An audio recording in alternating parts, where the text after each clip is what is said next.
Hi there, it's Pride Daily for Friday. There's some concern off the back of that review into gender identity services for young people in England.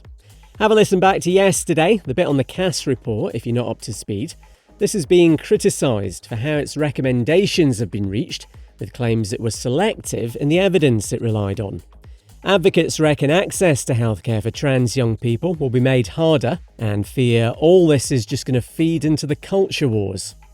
Laura Stoner's chief exec of Mermaids, the transgender support charity, she tells Sky News there are a number of concerns. Some of those are about the way that things are framed very ambiguously and the fact that they are very open to misinterpretation, particularly around areas such as social transition, access to gender-affirming hormones and puberty blockers. So there are a number of areas where the implementation will be key. England's Health Service says it'll carefully consider the report's recommendations before it sets out what it's actually going to do.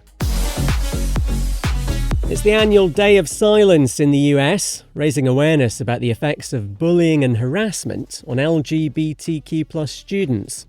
Maria Paulzette came up with the idea back in 1996. She was a uni student at the time and felt queer young people were silenced and ignored by parents and teaching staff. People taking part stay silent through the day while they're in classes. And I am an absolute ruddy sucker for anything Heartstopper related, so let me tell you, Bradley Riches, who plays James, has gotten engaged. There's a picture on Instagram of the actor and his boyfriend, Scott Johnston, standing inside a big heart made of rose petals. Scott popped the question on holiday somewhere. Bradley says his new fiancée makes him feel safe, accepted and loved.